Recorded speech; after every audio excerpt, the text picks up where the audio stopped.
हरे कृष्ण। हमने देखा किस प्रकार से भीम ने कीचक को मार दिया। कीचक के मारे जाने से कौरवों में ये एक भ्रांति फैल गई कि हो न हो कीचक का वध पक्का भीम ने ही किया है, क्योंकि बलराम, जरासंध, भीम और कीचक और दुर्योधन, ये 5 ही ऐसे लोग हैं जो एक दूसरे के साथ में भिड़ करके एक दूसरे को मार सकते हैं। सो इसमें से कौन वहां था उस समय? बाकी सब तो अपनी अपनी जगहों पर थे।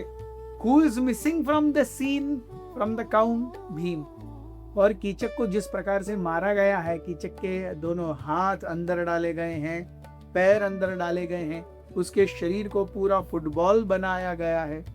दिस इज अ टिपिकल, मतलब हर खूनी का अपना एक स्टाइल होता है ना मारने का, वैसे ये भीम का स्टाइल है और ये दुर्योधन भली भांति जानते थे। तो इसी बीच में हम जानते हैं कि त्रिगर्तों के राजा सुशर्मा ने कहा था कि हमें अब कीचक नहीं है तो मत्स्य राष्ट्र पर या मत्स्य राज्य पर आक्रमण करना चाहिए और कीचक के मृत्यु का बदला लेना, कीचक ने जो हम पर अत्याचार किए हैं उसका बदला लेना चाहिए। दुर्योधन ने भी सोचा ये बहुत सही चीज है और उन्होंने तुरंत कहा कि आपको कल या परसों ही देख करके अच्छा मौका मत्स्य राज्य के सारी मवेशियों और गाय और बैलों को अपनी ओर करने के लिए उनको घिराव करना चाहिए और देखना चाहिए कि मत्स्य राज के यहाँ से, विराट के यहाँ से उनको बचाने के लिए कौन कौन आता है।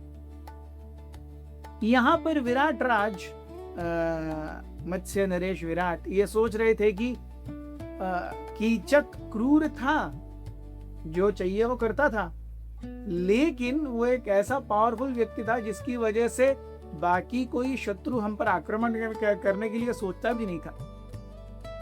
तो राजा विराट और मत्स्य राज्य की प्रजा ये सब सोच रहे थे कि who will be the next commander in chief.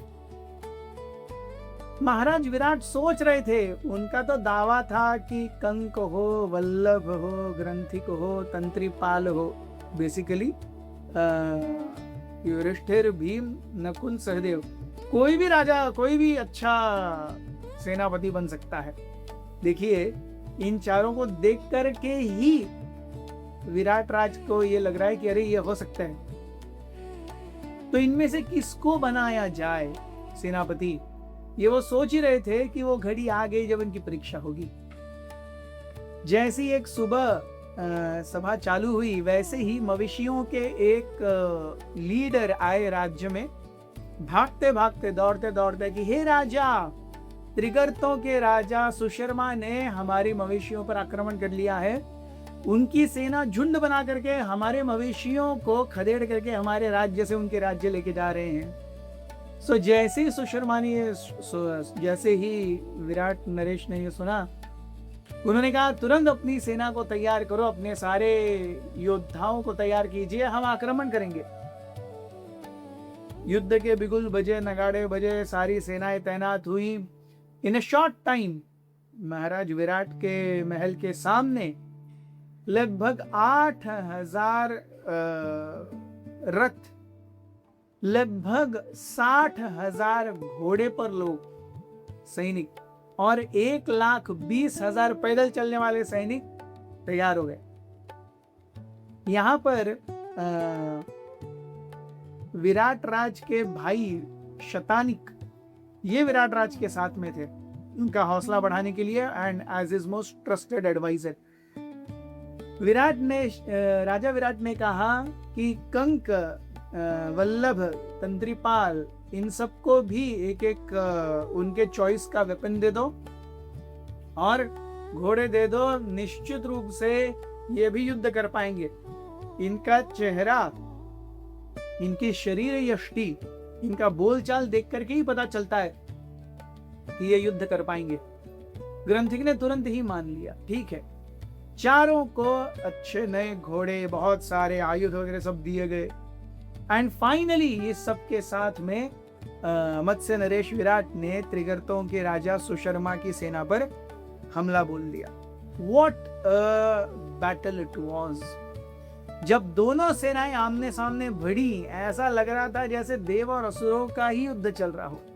हर जगह पे बहुत भरे भारी धूल के ऐसे गुब्बार उड़ रहे थे। हर जगह से चीखें सुनाई दे रही थी। कोई घोड़े मर रहे हैं, हाथी कट रहे हैं, कि कोई घुड़सवार मर रहे हैं। पूरी जो रणभूमि थी रक्त से लाल हो गई।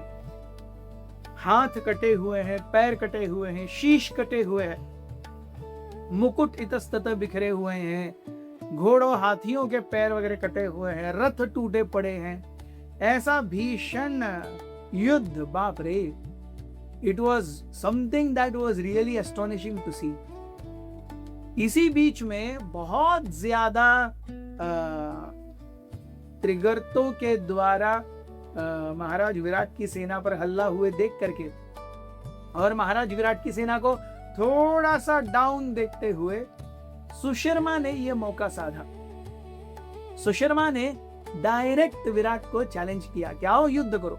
और दोनों के बीच में जो युद्ध हुआ, दोनों अस्त्र शस्त्रों के बहुत ही प्रवीण योद्धा थे। कई सारे अस्त्र शस्त्र एक दूसरे पर मार करके, एक दूसरे को काट करके वो अस्त्रों से मारा कर रहे हैं, शस्त्रों से मारा कर रहे हैं। At one point of time, when nobody was gaining an upper hand, तब सुशर्मा ने डायरेक्टली महाराज विराट को चैलेंज किया कि आओ दोनों मल्ल युद्ध करते हैं। मल्ल युद्ध करते हुए सुशर्मा के दोनों भाई भी उनके पास आ गए। जब मल्ल युद्ध होने लगा, उसमें सुशर्मा ने महाराज विराट को अपने अधीन कर लिया और दोनों अपने भाइयों की सहायता से रथ पर चढ़ करके भागने लगे। यहां पर ग्रंथिक, तंत्रीपाल, वल्लभ, कंग ये भी युद्ध कर रहे हैं।